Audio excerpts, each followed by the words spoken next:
What we want is, there are a lot of children in the slum communities who are not sent to school for various reasons. Parents have other priorities. Parents are worried about today's meal, etc. So they don't care about sending the children to school. And if they don't start schooling at the age of 5, 6, 7, then they never go.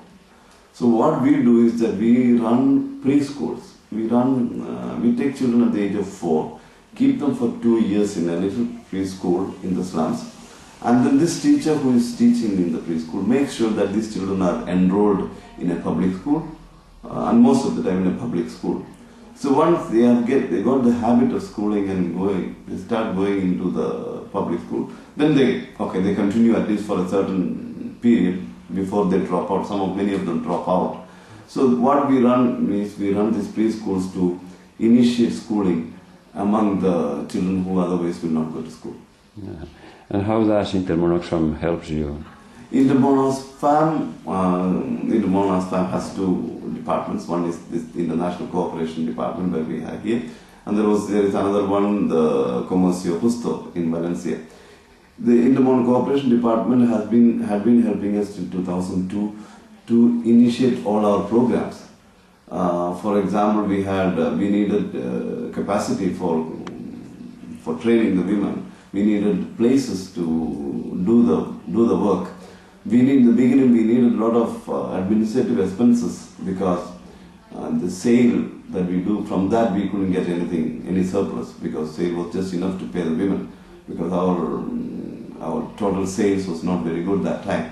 So to meet all the expenses, product development, administrative expenses, machines, places, etc., Intermon Cooperation Department helped us till around 2002. But they had a target that by 2002 you become sustainable in your economic development program, in your fair trade program. So, and then the Intermon Comercio Justo department, the fair trade department, is buying our products and selling in their shops.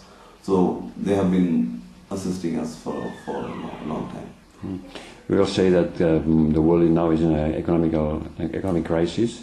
Does it affect your work? It didn't really affect us very badly. In fact, we have our turnover has only increased even in the last year. That was because, but it has affected many fair trade organizations. Our selling, for example, to Intermon Oxfam was lesser than the previous years. Selling to another fair trade organization in Italy has been less than previous years. But we got a few new buys now. For example, we are selling also to Carrefour directly, because they have something called a solidarity trade. So they are buying from us. So because we got a few new buyers, the crisis did not affect our work so much. But in general, our existing buyers, their order had declined in the crisis time. Mm-hmm. And how much can grow creative handicrafts? Oh, I think the growth is unlimited. I'm not able to predict how much can we grow, because every year we are trying to start new groups, and there are a lot of women looking to get into our organization, or to be part of our cooperatives, because they have seen the changes in the lives of women who have been associated with us. And for example, we don't need to make a profit, so whatever profit is given to the women, they get a higher price for their products, for what they sell, or what they labor. They get a higher wage.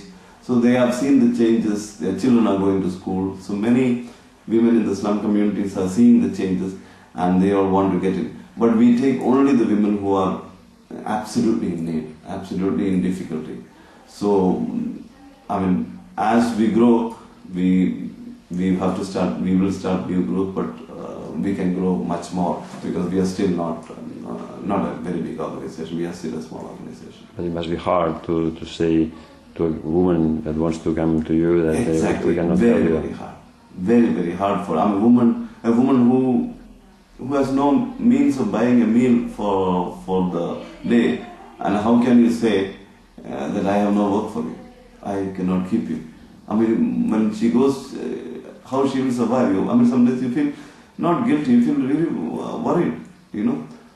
There are many women who are finding it difficult to buy a meal. and then you have 2 children, they are not able to go to school, and we definitely don't believe in doing charity, but there are some times till the woman gets trained, also because our women are trained by us. When they come, they are unskilled, so we train them. So till they are trained, we pay for their a part of their food for their upkeep, because until they are trained, they need to survive.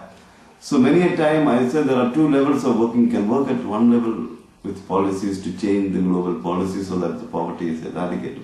But on the other hand, you have to take care of them till that change happens. Otherwise, they will not survive. So what we are doing is to make sure that they survive till till things change. And when this will change, things will change. It's difficult. It will take a long time.